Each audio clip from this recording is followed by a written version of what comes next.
noches a todos.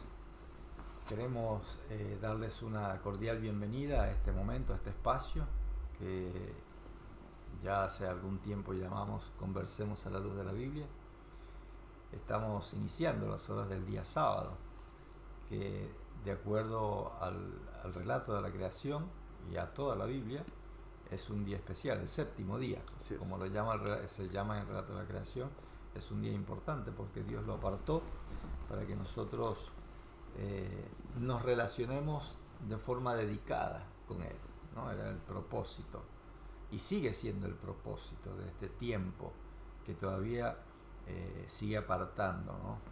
Respetando por supuesto nuestra elección, ¿no? Nuestra decisión, pero el tiempo cada semana se cumple por prodigio divino y está dispuesto ahí, servido en una bandeja de oro para que nosotros lo aprovechemos, lo utilicemos, lo disfrutemos, como queremos llamarlo, dándole el uso correcto, el uso para el cual fue apartado. Así que hoy, haciendo honor a ese designio divino, nosotros iniciamos abriendo la palabra, ¿no? Y encontrando sus enseñanzas, las enseñanzas del Señor Jesús, las enseñanzas de la Biblia, que son tan útiles para nosotros, no solamente para nuestra vida común, nuestra vida cotidiana, sino y especialmente para nuestra vida espiritual y con vista hacia la eternidad, ¿no? Como lo hacemos siempre, Dino, vamos a leer un pasaje. El pasaje de hoy está relacionado muy cercanamente con el tema que vamos a tratar, que vamos a conversar. Y quiero invitarlos a que si tienen sus Biblias en mano lo busquen y lo subrayen y lo vuelvan a leer y le dediquen un poco más de tiempo a este pasaje que es importante. El Evangelio según San Mateo, el capítulo 13, vamos a leer los versículos 34 y 35. Dice allí el evangelista: todo esto habló Jesús por parábolas a la gente, y sin parábolas, no les hablaba, para que se cumpliese lo dicho por el profeta cuando dijo: abriré en parábolas mi boca, declararé cosas escondidas desde la fundación del mundo. ¿No? Y en mi Biblia hay una referencia, seguramente si ustedes tienen Biblia con referencia, porque hace una referencia al libro de los Salmos, ¿no? Porque hay un salmo que es el Salmo 78, en el que hay un anuncio mesiánico.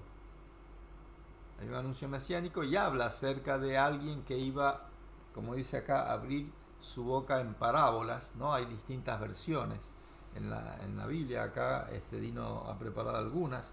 La Biblia de Jerusalén dice: voy a abrir mi boca en parábolas a evocar los misterios del pasado, ¿no? Hay otra, la Nueva Versión Internacional dice: mis labios pronunciarán parábolas y evocarán misterios de antaño, ¿no? La Reina Valera, estamos hablando del Salmo 78, el versículo 2, ¿no? Que es al que hace referencia directamente este pasaje del Evangelio, en el que el Señor Jesús está diciendo, Jesús está citando este pasaje del Antiguo Testamento, del Salmo, ¿no? Del libro de los Salmos. Dice la Reina Valera del 60, dice: abriré mi boca en proverbios, hablaré cosas escondidas desde tiempos antiguos, ¿no? Y es interesante porque si ustedes buscan después el Salmo 78 y lo leen todo,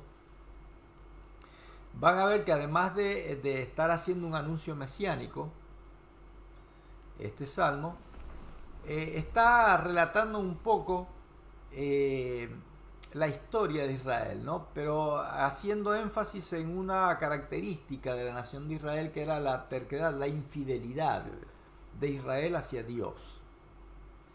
Pero lo que hace el salmista en este salmo, Dino, es contrastar la infidelidad de su pueblo con la fidelidad del creador, del Dios de ese pueblo, ¿no? Y entonces si ustedes lo leen todo, van a ver que dice cosas como: bueno, mientras ustedes se iban detrás de ídolos, yo los cuidaba de sus enemigos. mientras ustedes me daban la espalda, yo les daba a comer pan del cielo. Mientras ustedes, bueno, cosas por el estilo, ¿no? No vamos a leerlo ahora porque es un salmo extenso, pero yo los invito a ustedes a que busquen, porque de alguna manera esto es el contexto, ¿no?, que había no solamente en el momento en que Jesús expresó estas palabras, sino en la mente de él cuando hablaba a quienes le escuchaban en parábolas, ¿no? Él estaba cumpliendo una función mesiánica anunciada siglos antes, ¿no? Y la función mesiánica, como ya hemos dicho en otras oportunidades, la función mesiánica principal era presentar el verdadero carácter de Dios frente a la naturaleza frágil, caída, infiel del ser humano, ¿no? Así es. Por eso vamos a ver que hay mucho de esto en el tema que vamos a tratar hoy. Así bueno, con este pensamiento en mente, que ha sido un poquito largo, pero ha servido también de un poco de introducción para el tema, ¿no?, de esta noche, los voy a invitar para que inclinemos nuestros rostros e invoquemos la presencia y la dirección del Espíritu Santo. Querido Padre Celestial, estamos en este momento entregándote nuestras mentes, nuestros espíritus, para que tú a través del Espíritu Santo los ilumines, para que tú a través del Espíritu Santo nos muestres aquello que necesitamos conocer acerca de ti. Amén. Que podamos entender, Señor, enseñados por ti, algo acerca de tu carácter, algo acerca de tu propósito, de tus intenciones, algo acerca de tu plan. Te rogamos, Señor, humildemente esto en el nombre de Jesús. Amén. Amén. Bueno, y estamos acá, Gustavo Dorado, Dino Rosso, somos dos laicos que nos gustan estudiar, somos apasionados de las escrituras, siempre en el sentido de la sola escritura, ¿no? Lo que en algún momento se dijo ahí en Wittenberg en 1517, con el sentido ese, que es el sentido primario que tenemos que tener respecto de la palabra. La palabra se explica, la palabra se entiende a partir de la propia palabra, se autorrelaciona, no se contradice. Y en esa base nosotros estudiamos la palabra de Dios, que es la revelación, la inspiración, que es todo lo que Dios ha tratado de mostrarse, ha mostrado su carácter a partir de la palabra del Señor, que es la función de la palabra escrita.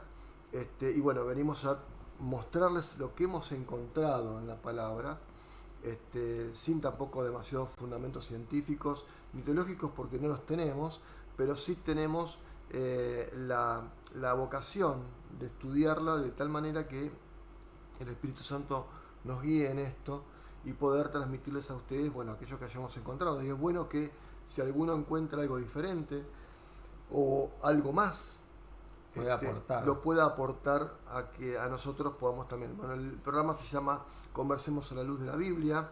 Estamos los primeros y terceros viernes de cada mes. Cuando tiene 5 viernes estamos solamente los primeros y terceros. Este programa hoy lo hacemos en vivo. Quizás el siguiente lo hagamos grabado, que es lo más probable que lo hagamos grabado, por obligaciones que tenemos nosotros.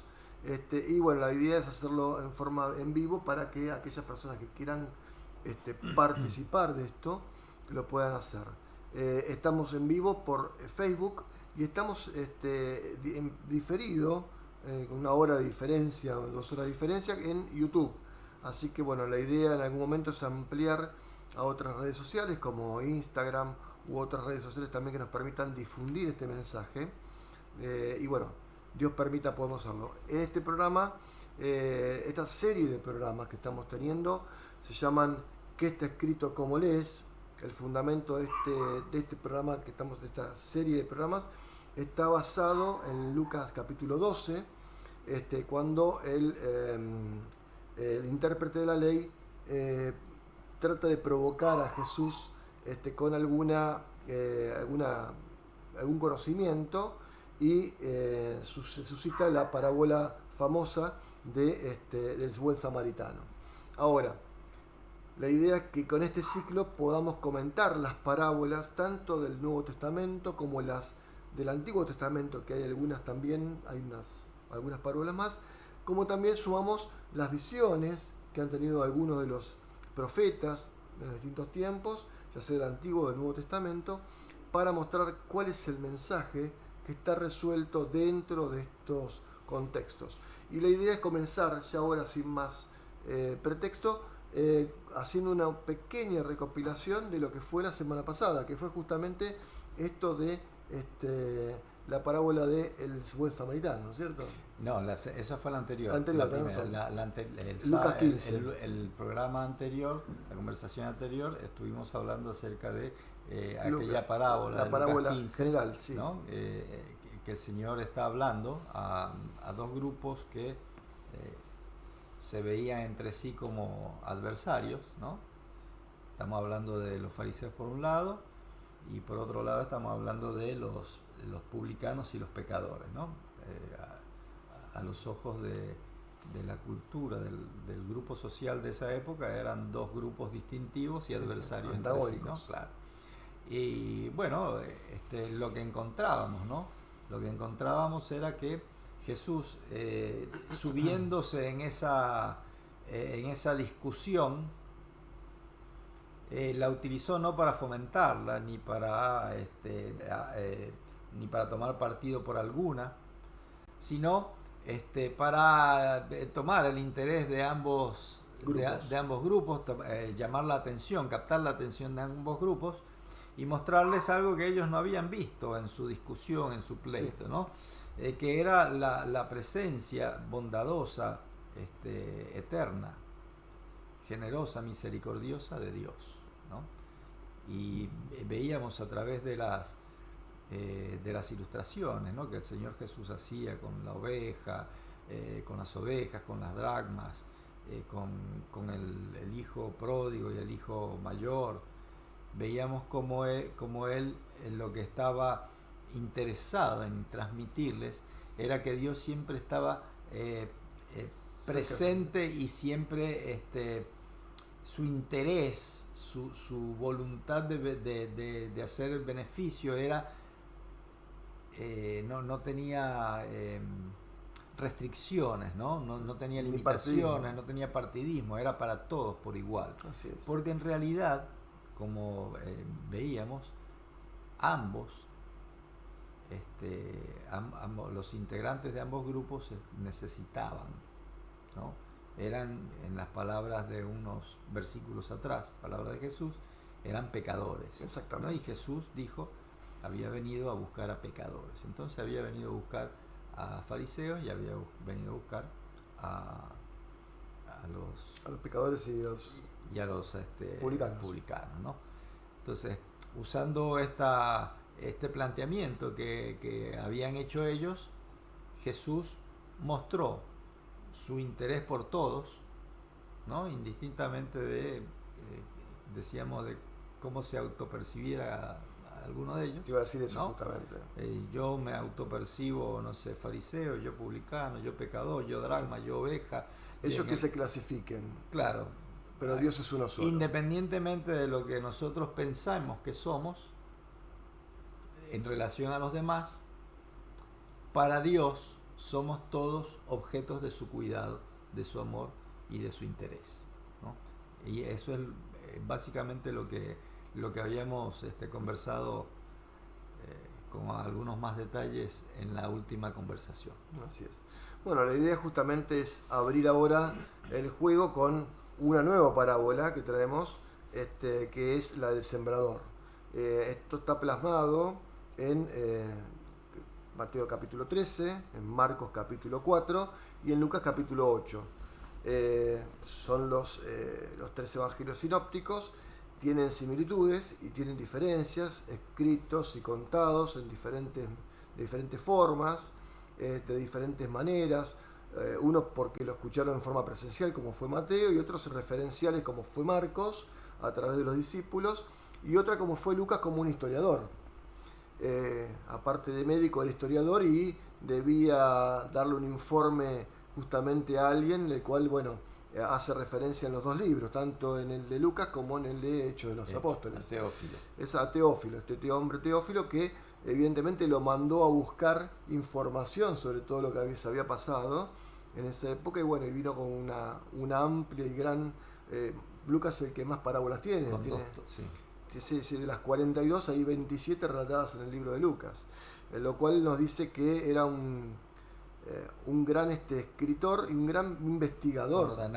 Ordenado. Escribía las cosas en orden. En forma cronológica, ¿no? Es el único que tiene un lenguaje bastante pulido, no tanto como Marcos, que tenía un lenguaje más tosco, y dirigidos los tres a diferentes públicos, ¿no? Uno a los judíos, otros a los gentiles y otros a los griegos. Entonces era diferente enfoque, diferentes, pero las historias son relatadas de la misma manera. Uno conoce la parábola del sembrador. Yo estoy haciendo nada más con la introducción porque después vamos a hacer una ampliación en cuanto a la doctrina que representa esta parábola del sembrador. Elementos que podemos identificar en la parábola del sembrador, y podemos identificar al Dios creador, ¿sí? En el sembrador, que puede estar representado en el sembrador, y el sembrador puede también estar representando a las personas que transmiten el mensaje, ¿no? Después tenemos la semilla que se tira. El sembrador está acompañado de su habilidad. La habilidad del sembrador es la misma siempre, por lo menos el relato como está armado en esta parábola. No depende del suelo su habilidad, sino que depende de la habilidad que tiene ya de por sí. Ahora, después tenemos en el caso de la semilla, es la misma que se reparte.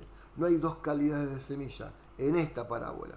Hay similitudes después en cuanto a lo que es histórico o figurativo con otra parábola que después lo vamos a mencionar, pero en este caso la parábola del sembrador tiene un mismo tipo de semilla para todos los suelos. Todos los suelos reciben ese mismo tipo de semilla. Después los suelos, ¿sí?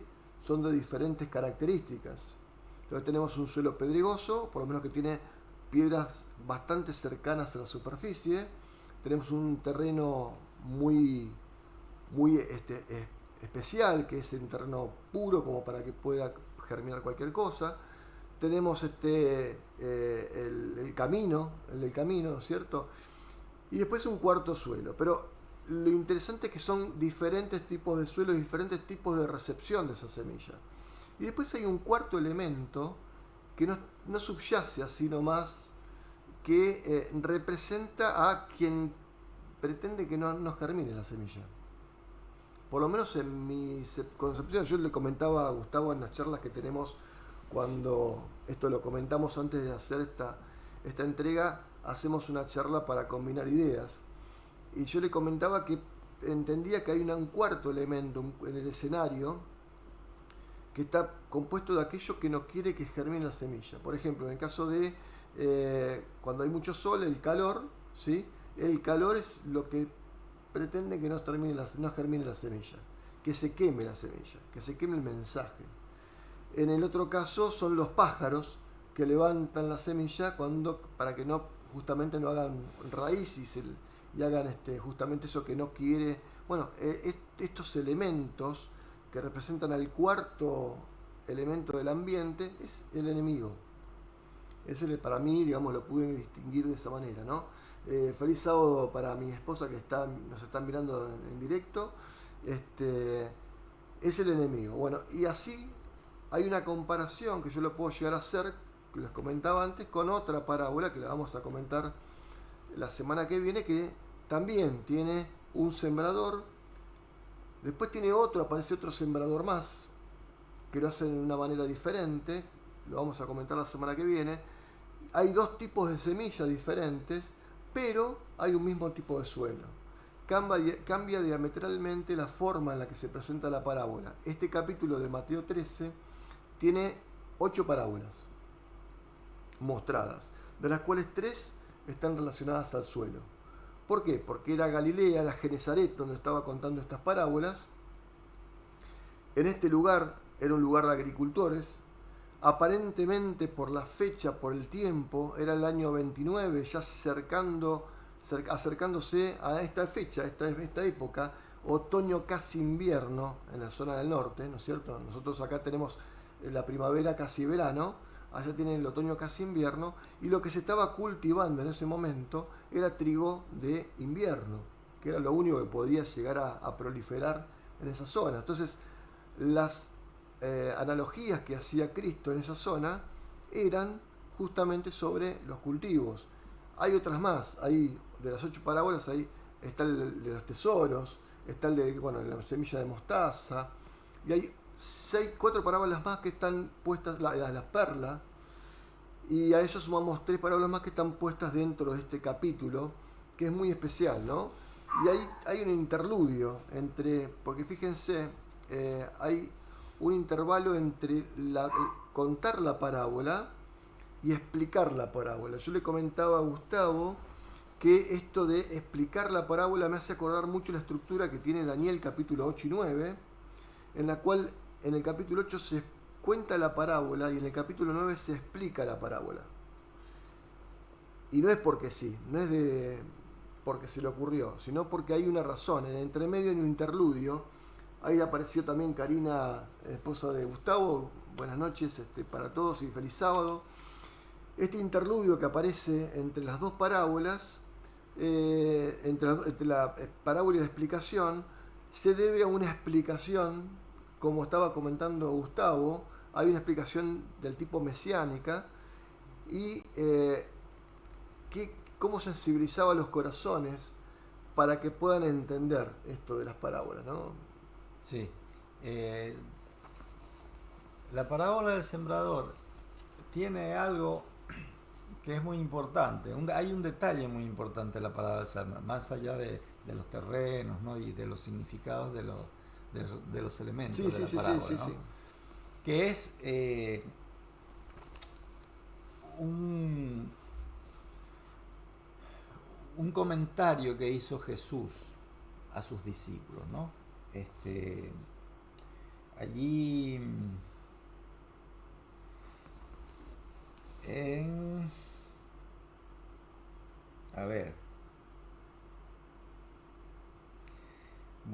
no sé si está en Lucas o en otro de los, ahora no voy a tener.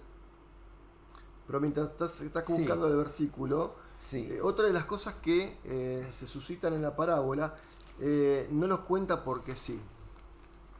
Primero que, como decías vos al comienzo, hay el cumplimiento profético de que el Mesías iba a hablar de cierta manera, ¿no es cierto? Sí. Acá está en Marcos, ¿no? Yo estaba en el 4. En el libro de Lucas, pero en Marcos capítulo 4, el versículo 13, hay un detalle importante, un comentario que tal vez se pueda pasar por alto en la lectura o leer muy superficialmente, leerlo rápidamente, pero que a mí me parece de gran importancia, ¿no? Marcos 4, versículo 13, es después de que él cuenta la parábola a toda la gente que estaba escuchando, que era mucha. Ahora quizá hagamos algún comentario sobre esto. Y entonces los discípulos se acercan y le preguntan, ¿no?, el significado de la parábola. Un poco que le reconviene, que dice, estás hablando en cosas que no se entienden muy bien, ¿no? Claro, lo que pasa es que Jesús, en realidad no sé si era que no se entendían bien, porque lo que Jesús contó, después vamos a leer brevemente la parábola, ¿no? Lo que Jesús contó era algo que aún nosotros, que no somos gente de campo, podemos entenderlo, ¿no? Y seguramente ellos lo entendieron mejor que nosotros. Lo que querían saber era qué era lo que quería decir Jesús con esto. ¿Cuál era la intención? ¿Qué enseñanza? Porque Jesús no estaba enseñándoles a los cerditos. A la gente que estaba ahí, que sabían acerca de la siembra porque vivían de eso, no les estaba enseñando dónde había que poner la semilla. Eso lo sabían muy bien ellos, ¿no? Entonces Jesús le dice, los discípulos le dicen, a ver, explícanos porque no entendimos cuál fue el propósito de esto que estás contando. ¿Qué contaste esto? ¿No? No le estaban preguntando qué significaba, le estaban preguntando por qué dijiste algo que es tan obvio, ¿no? Y entonces miren la respuesta del Señor Jesús, ¿no? Jesús le responde con una pregunta primero. Dice, ¿no sabéis esta parábola? O sea, le dice, ¿no se están dando cuenta de lo que yo estoy tratando de decir?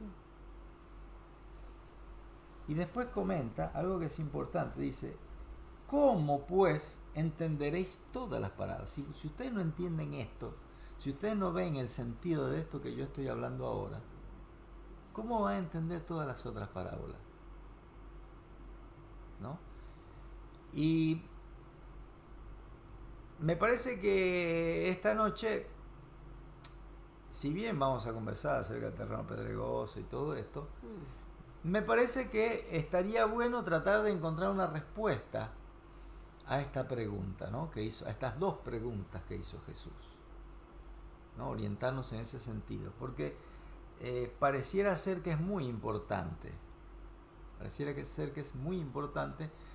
y por esa razón Jesús les dijo, bueno, dense cuenta que necesitan entender esto, porque si no entienden esto, no van a entender lo otro, todo lo demás, no lo otro, no van a entender todo lo demás. Sí, no entienden nada.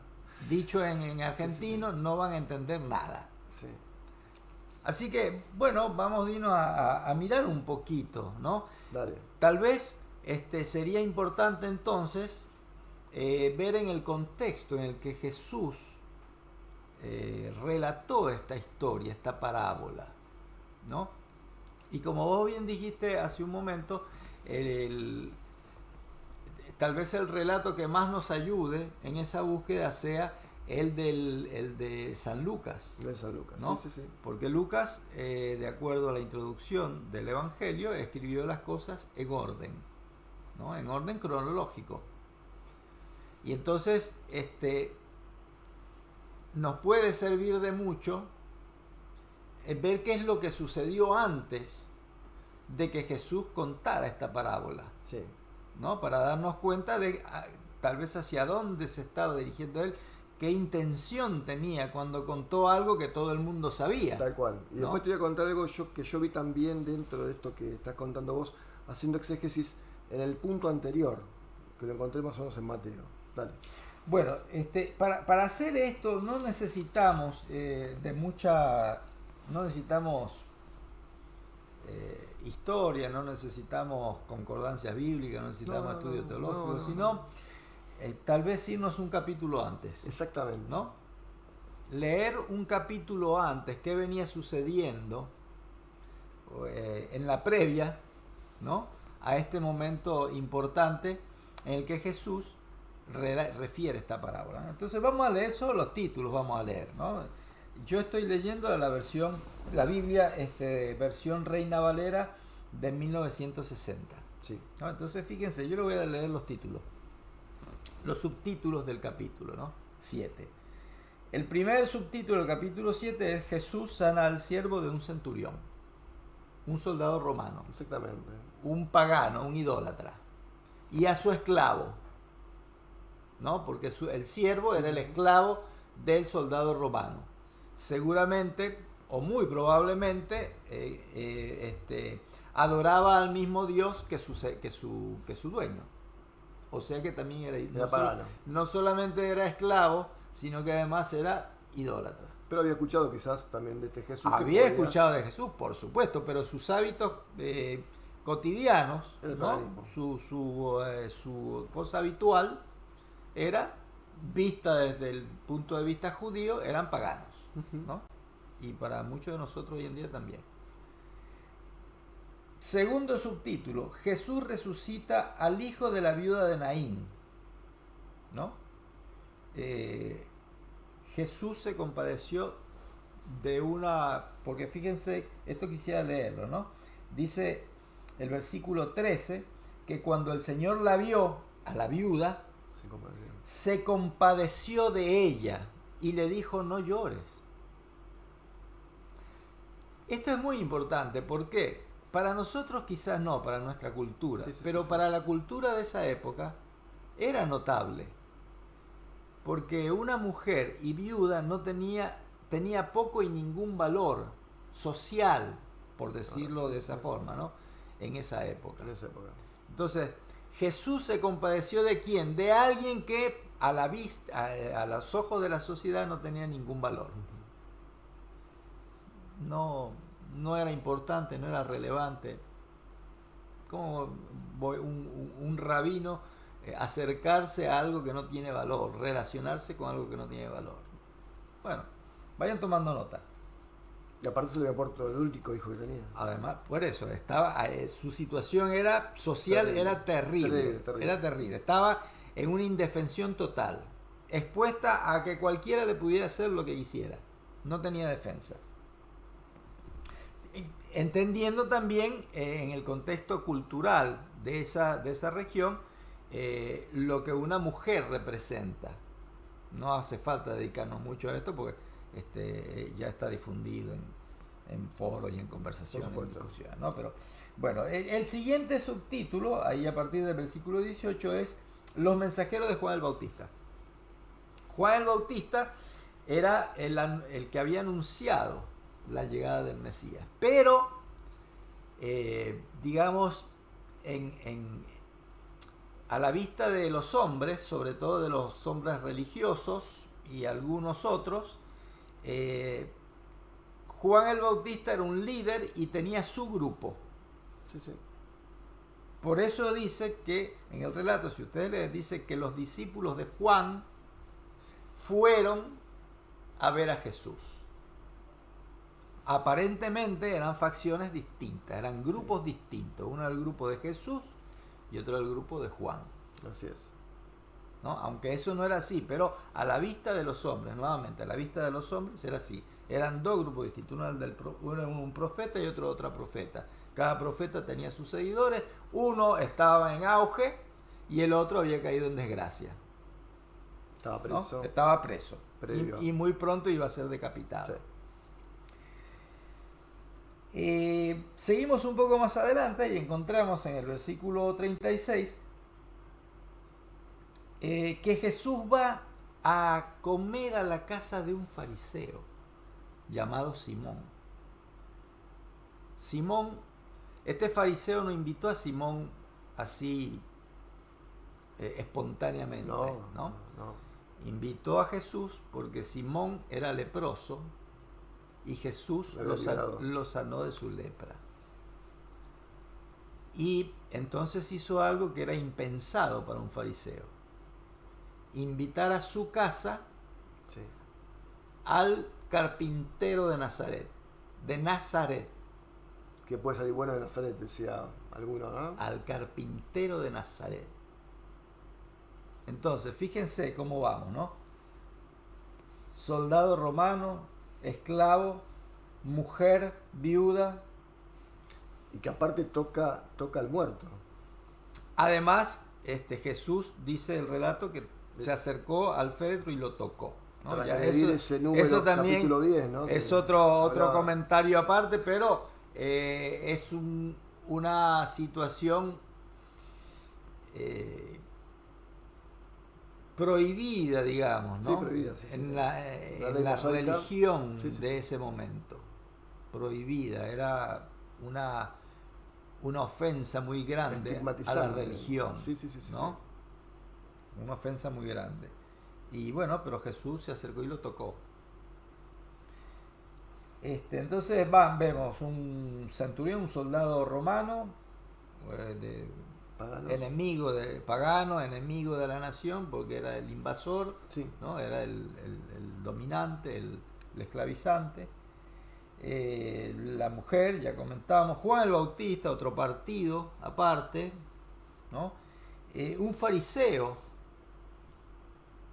y si nosotros leemos el relato, vamos a ver que además del fariseo hay otro grupo social representado en una mujer, ¿no? Que pertenecía a un grupo mal visto por la sociedad. Entonces, fíjense ustedes la cantidad de variantes, ¿no? En cuanto a personas, a grupos, a posturas, a miradas, ¿no? A actitudes, a conductas que está relatando el evangelista, ¿no? Y finalmente, bueno, al inicio del capítulo 8, Jesús habla de un grupo de mujeres, ¿no? Otra vez como como para que no quede atrás la idea de la acción de Jesús con la mujer de la viuda de Naín, ¿no? Entonces, hay un grupo muy conformado por una variedad muy grande de personajes, ¿no? Es un grupo muy heterogéneo, hay de todo. Hay de todo, literalmente de todo. Y si nosotros detallamos, ¿no?, en los relatos, en cada uno de los relatos, vamos a encontrar que se añaden, ¿no?, sí, otros personajes, ¿no?, que cobradores de impuestos, un montón de cosas. Discípulos, seguidores, pescadores, ¿no? O sea, la variedad dentro de este grupo es muy grande. Sí. Y cuanto más indagamos, se va ampliando más, ¿no? Y entonces dice, el versículo 4 finalmente dice que juntándose una gran multitud. ¿Y quiénes eran esta multitud? Y todos estos. Todos estos y un montón más como ellos y otros más. Y otros más. Lo que está lo que deja ver el relato de Lucas es que esta multitud que estaba alrededor de Jesús, en esta multitud había de todo, representantes de todos los grupos, clases sociales, económicas, intelectuales, políticas, religiosas, había de todo ahí. Prácticamente podría decirse que estaba representada la población total de esa región en esa multitud, en esa multitud, ¿no?, que se había juntado y para venir a verlo a él. Entonces, cuando Jesús ve ese grupo, trato de ponerme es una fantasía, ¿no?, pero trato de ponerme en el lugar y decir, bueno, a ver, ¿qué le digo? ¿A quién le hablo? ¿Le hablo a los fariseos? ¿Le hablo a los publicanos? ¿Le hablo a los soldados romanos? ¿A quién le hablo? Te digo una cosa más. Si seguís el capítulo 9, habla de la alimentación de los 5.000, así que se venía juntando mucha gente. Estos 5.000 eran 5.000 más mujeres y niños. Sin contar las mujeres y los niños. Exactamente, con lo cual ahí tenías una variedad de fauna increíble. Como decís vos, y gente rica, gente pobre, gente influyente, esclavos libres, nada, todos, ¿no? Y entonces, si yo voy a decir algo, ¿a quién le voy a decir? ¿No? ¿A quién le voy a hablar? ¿Le voy a hablar a un grupo y dejo a los otros fuera? O por ahí hablo para 2 o 3 y los otros quedan afuera. Qué importante, ¿no?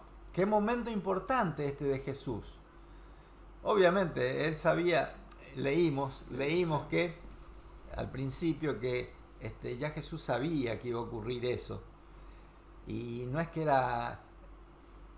Nosotros decimos que Jesús era muy sabio, realmente era muy sabio, pero no era por su sabiduría, no, por su inteligencia, como nosotros pensamos que él podía responder y actuar, sino que él tenía muy claro lo que había venido a hacer, ¿no?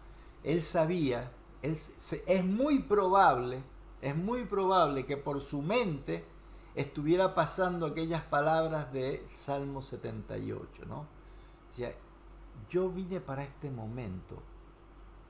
Todos ellos están esperando que yo les diga algo, que alivie su sed, que calme su sed de justicia, de hambre, de lo que sea, que alivie su tristeza, que seque sus lágrimas. Todos están esperando algo de mí. Exactamente. Todos están esperando algo de mí. Y entonces Jesús dijo, bueno, les voy a contar una parábola.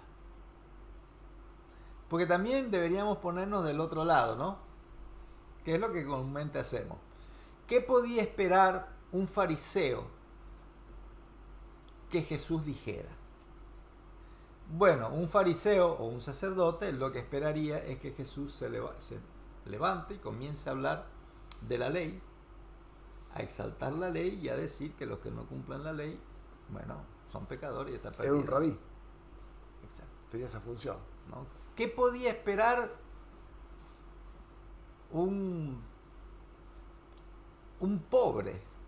Bueno, Y un pobre podía esperar, bueno, si tú eres el Mesías, en la palabra dice que tú vas a venir a darnos alimentos y a libertarnos, ¿no? Entonces iba a hablar acerca de libertad, iba a hablar acerca de justicia, ¿no? Buscaban un Jesús sedicioso. Claro, ¿no? Que era más complicado. Entonces cada uno estaba esperando que Jesús dijera algo que de alguna manera cubriera sus expectativas personales o grupales, ¿no? Personales o grupales. Una esperanza focalizada en cada necesidad. Entonces, ahora, pero si Jesús le hablaba al pobre, sí, se agregaba hablaba para satisfacer la inquietud específica del pobre, entonces dejaba a todos los demás por fuera y tal vez no solo se iban, sino que se volvían sus enemigos. ¿No? Es una situación muy interesante. Ahora Jesús dijo, bueno, muy bien, yo tengo una misión, yo soy Mesías. Ahora, ¿Mesías de quién soy yo? De todos. Yo soy Mesías de todos. De todos. Entonces dijo, bueno, les voy a contar una historia. Les voy a contar la historia del sembrador. Algo que ellos conocían muy bien. Todos, ¿eh? No había ninguno de los que estuvieran ahí que no sabían, que no supieran lo que hacía un sembrador. No importa si era pescador de oficio, sabía lo que era no importa si era sacerdote de oficio, sabía lo que hacía un sembrador. Porque era una región en donde se sembraba. Sí. Así que si no era sembrador, veía lo que hacía el sembrador. Exactamente. ¿No? O comerciaba con lo que producía el sembrador o alguna cosa por el estilo. O transportaba lo que O transportaba, hacía algo. Entonces, Jesús les contó esta parábola. Vamos a leerla brevemente. Dale. ¿Te parece? Versículo 5. Capítulo 8 de Lucas, versículo 5. El sembrador salió a sembrar su semilla. Y mientras sembraba, una parte cayó junto al camino y fue hollada y las aves del cielo la comieron. Otra parte cayó sobre la piedra y nacida se secó porque no tenía humedad. Otra parte cayó entre espinos y los espinos que nacieron juntamente con ella la ahogaron. Y otra parte cayó en buena tierra y nació y llevó fruto a 100 por uno. Hablando estas cosas decía a gran voz: el que tiene oídos para oír, oiga. O sea, traten de entender lo que yo les estoy diciendo. Ahora, ¿qué es lo que les estaba diciendo, Dino? ¿Qué es lo que decía? Generalmente, nosotros nos detenemos el análisis clásico, digamos, cristiano, porque no habla de ninguna denominación, cristiano. El análisis clásico cristiano es el de los terrenos. No, en realidad sí, lo que decís vos es verdad.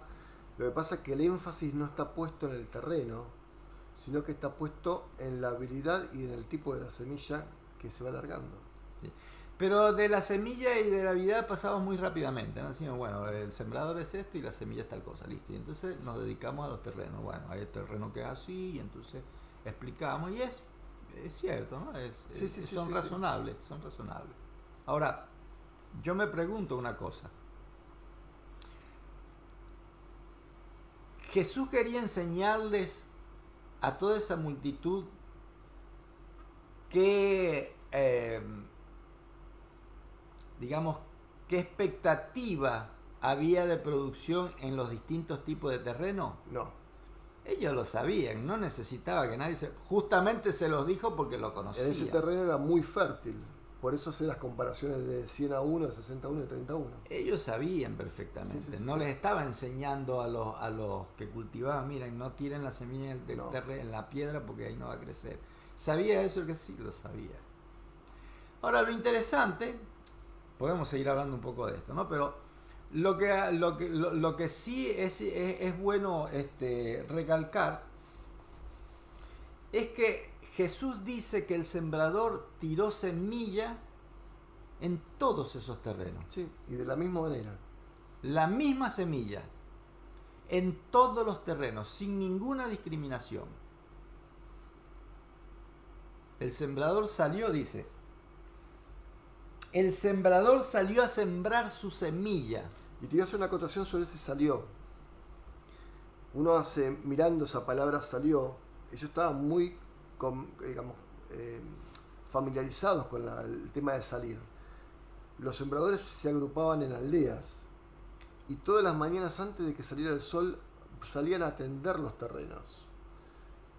y salían desde la aldea, no vivían en el campo sembrado.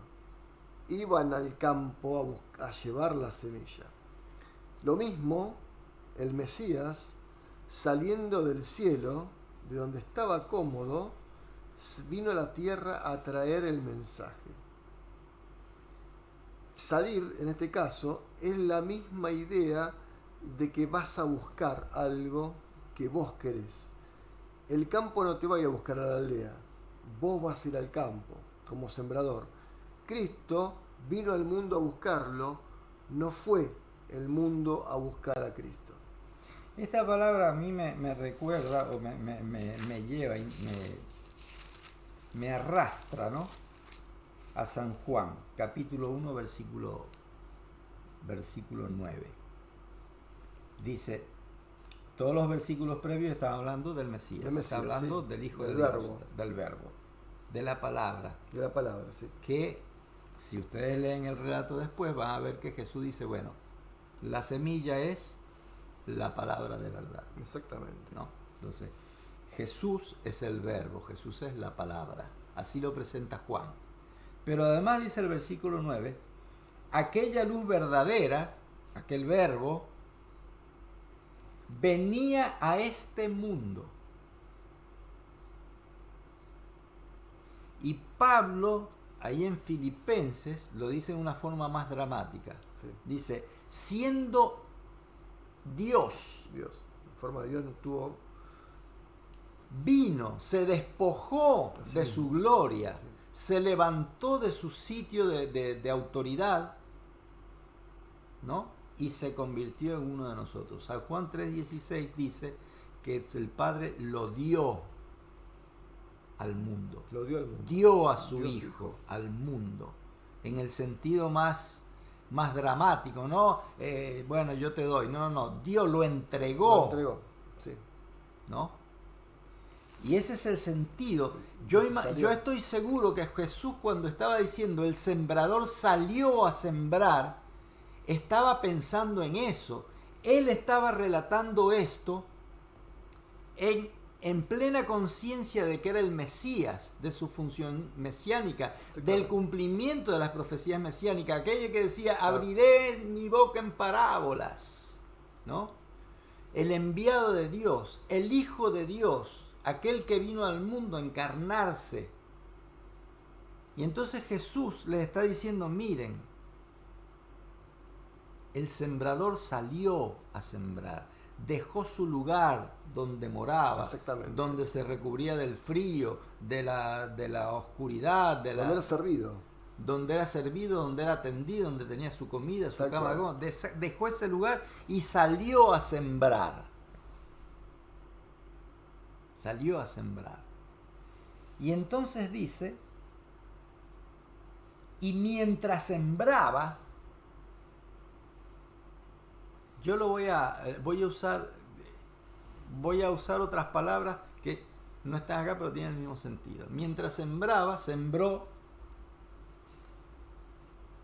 junto al camino, sembró sobre la piedra, sembró entre los espinos y sembró en buena tierra. Y esto es muy importante, Dino, es muy importante.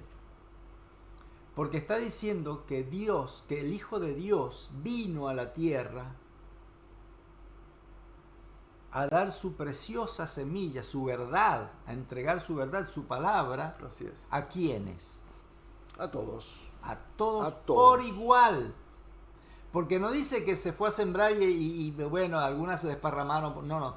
Dice que salió a sembrar y dice que mientras sembraba sobre las piedras, sembraba sobre el camino, sembraba sobre todas partes.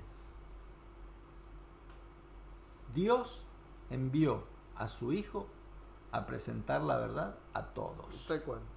Y nuevamente... No, aparte no te dice que allá revolvió y acá sembró. O sea, la siembra fue constante de la misma manera en todos los terrenos. Y la semilla, no seleccionó un grupo de semillas de mejor calidad para un lugar y uno de peor calidad para...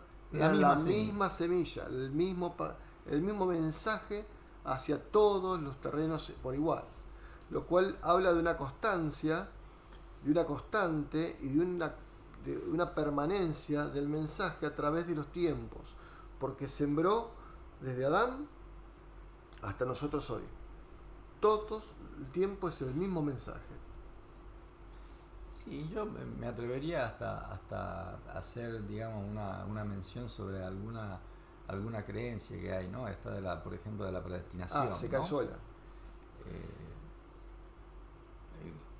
Vista desde la predestinación, entendida como la entiende gran parte del mundo cristiano, esta parábola debería decir más bien, bueno, el sembrador salió a sembrar sobre la buena tierra, ¿no? Y se cuidó de que no caiga ni sobre espinos, ni sobre piedras, ni sobre el camino. O ponele que sí, pero sabía que no iba a andar, y solamente los que iban a estar sabiendo que solamente la buena tierra iba a dar el fruto.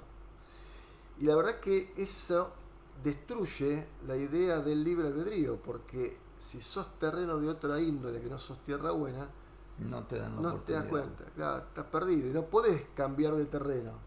En realidad el terreno es una decisión. Vos te percibís buen terreno, sos acepto al mensaje, entonces automáticamente vos estás recibiendo la semilla como buen terreno. O viene otro y te cuenta una historia diferente, ¿sí? Y te evaporás porque se seca la semilla, se seca el mensaje, porque el calor, la emoción hace que se evapore el mensaje. O la primer prueba que te pasa, el primer problema que tenés, esto no es para ahogan el mensaje. Entonces decís, no, bueno, esto está. Y la verdad es que el mensaje es el mismo y el terreno lo hago yo, es mi decisión el terreno. ¿En dónde lo dejo caer? Si lo dejo caer en mi corazón, en mis emociones, en mis problemas, ¿dónde dejo caer ese mensaje que es el mismo?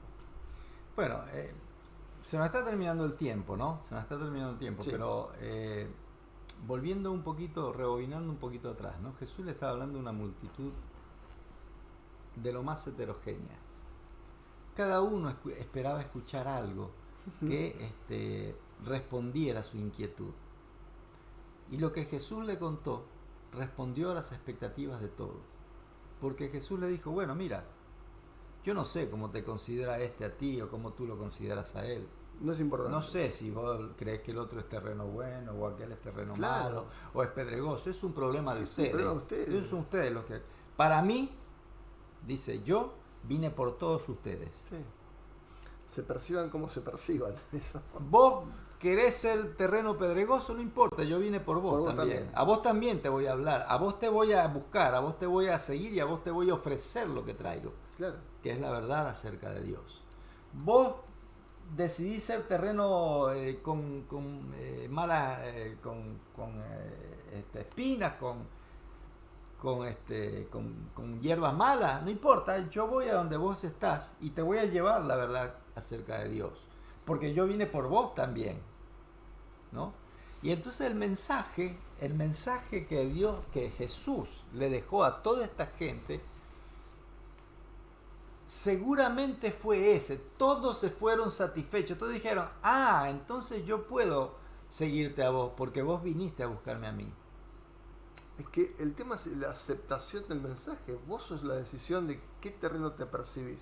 Vos no podés decir si el otro es terreno de tal manera o de tal otra manera, porque en realidad la decisión es del otro, no de la que vos le quieras poner. Y aunque yo me perciba terreno pedregoso o espinoso o el que sea, no importa. Sí. Dice, no importa. Yo vine por vos también. Por vos también. Yo te vengo a traer a vos también. Lo mismo que le traigo a aquel que parece muy bueno y que vos crees que es bueno, te lo vengo a traer a vos porque vos también tengo tanto interés en vos como en el otro. Exactamente. ¿No?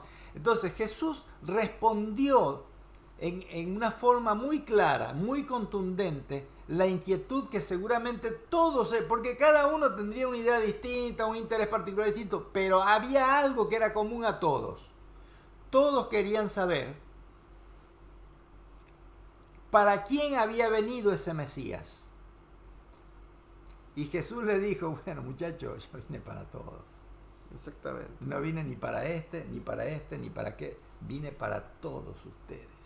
Ahora, esto en alguna forma responde a estas preguntas, Dino, que el Señor Jesús le hizo a los discípulos cuando ellos le preguntaron acerca de la parábola, ¿no? Los discípulos le dijeron, no entendemos por qué le contaste Sí, esto. sí, sí. De hecho, ¿Qué tiene que ver esto? Dice, ¿por qué les hablas en parábola? ¿Por qué les habla? Encima le habla a los demás. Sí.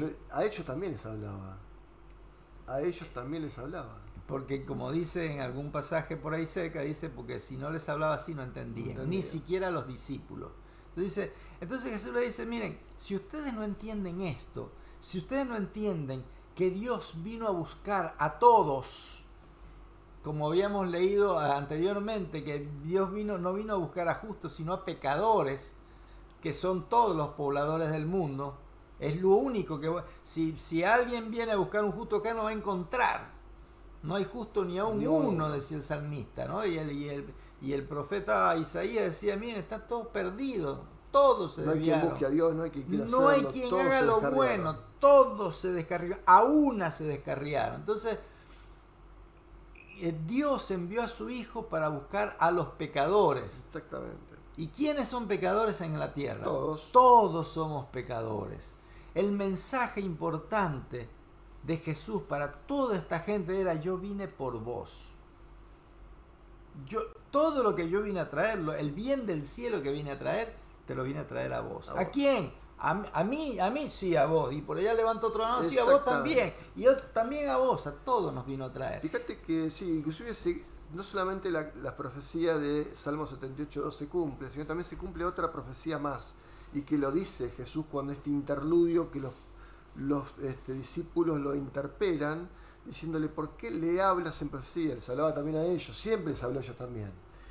Y esto está en Isaías 6, 9 y 10, y dice, yo lo voy a leer de Mateo, como lo dice Jesús mismo: de oído oiréis y no entenderéis, y viendo veréis y no percibiréis, porque el corazón de este pueblo se ha engrosado, se ha puesto duro, y con los oídos oyen pesadamente y han cerrado los ojos, para que no vean con los ojos y oigan con los oídos, y con el corazón entienda y se conviertan y yo los sane.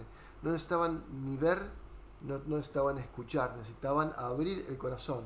Es una decisión esto de qué vas a hacer con ese mensaje que te trajo el Señor.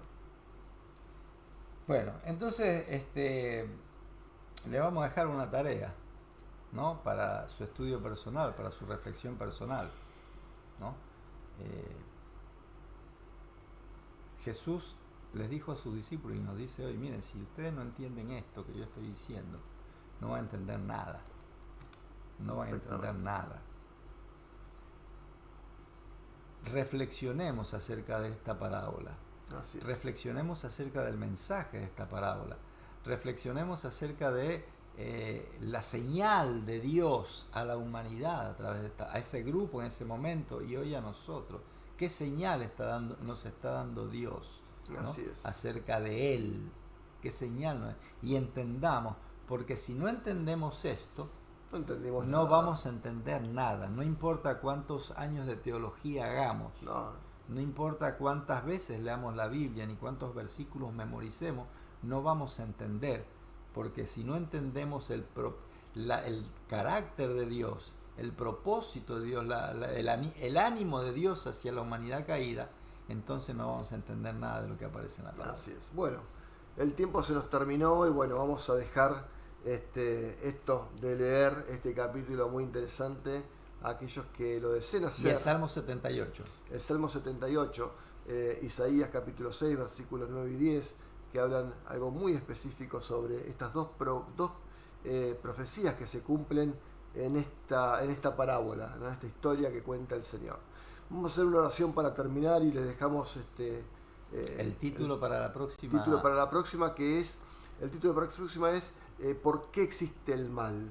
Y vamos a hablarlo en la perspectiva de otra parábola, como vamos a hacer en este ciclo completo, justamente de por qué existe el mal. Bueno, vamos a hacer una oración para terminar y bueno, y gracias por habernos escuchado. Padre nuestro que estás en el cielo, Señor, te pedimos que no necesitemos oír y ver, sino que nuestro corazón perciba eso que quieres traer para nosotros, Señor. Vida y vida en abundancia y renuevo, Señor, para que algún día nosotros estemos contigo en el cielo y podamos ser una nación feliz, Señor. Te pedimos que tú bendigas este mensaje, que bendigas a cada uno de los que escuchan, que puedan convertirse, volver a ti, Señor, que puedan estar contigo y aceptar ese mensaje sin dificultad, Señor. Te pedimos que bendigas este ciclo, que nos bendigas a nosotros, que bendigas, Señor, este evangelio tuyo. Todo esto lo pedimos en nombre de Cristo Jesús. Amén. Amén. Amén. Bueno, que tengan buenas noches Y un buen sábado. y un buen sábado.